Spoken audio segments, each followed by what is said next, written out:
என்ன தம்பி, நாட்டோட எதிர்காலமே நீங்க தான். ஓட்டு போட மாட்டேன்றீங்க? இத்தனை வருஷம் ஓட்டு போட்டு என்ன மாறி இருக்கு? அண்ணா, மக்களுக்கு நல்லது பண்ண ஒரு அரசியல்வாதி சொல்லுங்க. ஏன் இல்ல? இதே இடத்துல ஒரு வருஷத்துக்கு முன்னாடி சைக்கிள்ல டிவி வித்துக்கிட்டு இருந்தேன். கடை வாங்கியாவது ஒரு கடை போடலான்னு ஆசைப்பட்டேன். ஒருத்தன் கூட கடன் தரலையே. என் வாழ்க்கை அந்த சைக்கிள்லயே போயிடுமோன்னு பயமா இருந்துச்சு. அப்பதான் பிரதமரோட அந்த முத்ரா திட்டத்தை பார்த்தேன். என்னையும் நம்பி கடன் தந்தாரு. இன்னைக்கு ஒரு கடையை வச்சு கௌரவமா வாழ்ந்துட்டு இருக்கேன். டிஜிட்டல் இந்தியா, இதையும் அவர் தான் கொண்டு வந்தாரு.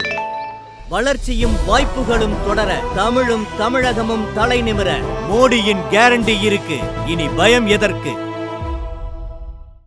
நரேந்திர மோடி 3வது முறையாக வெற்றி பெறுவது நிச்சயம் என பாமக தலைவர் அன்புமணி ராமதாஸ் தெரிவித்துள்ளார்.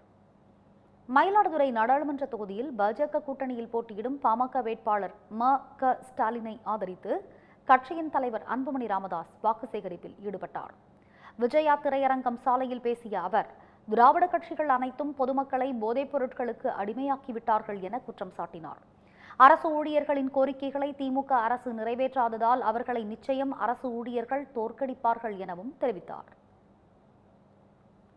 2 கட்சிகளும் 57 ஆண்டு காலம் தமிழ்நாட்டை ஆட்சி செய்து கொண்டிருக்கின்றார்கள். 57 ஆண்டு காலம், அரை நூற்றாண்டிற்கு மேல். நான் இப்ப பிறக்க கூட இல்லை, நீங்க நிறைய பேர் பிறந்திருக்க மாட்டீங்க. அவ்வளவு காலமா இவங்க அவங்க இவங்க அவங்க இவங்க அவங்க இவங்க 2 பேர்கிட்டயும் எத்தனை முறை போராட்டம் பண்றது? இவங்களுக்கு புரிதல் இருந்தா பரவாயில்ல, புரிதல் இல்லையே. புரிதல் இல்லாதவங்கிட்ட போய் எத்தனை போராட்டம் நான் பண்ணுவேன்? அதனாலதான் அந்த முடிவு எடுத்தேன். சரி போதும்பா, 2 பேரும் வேண்டாம்.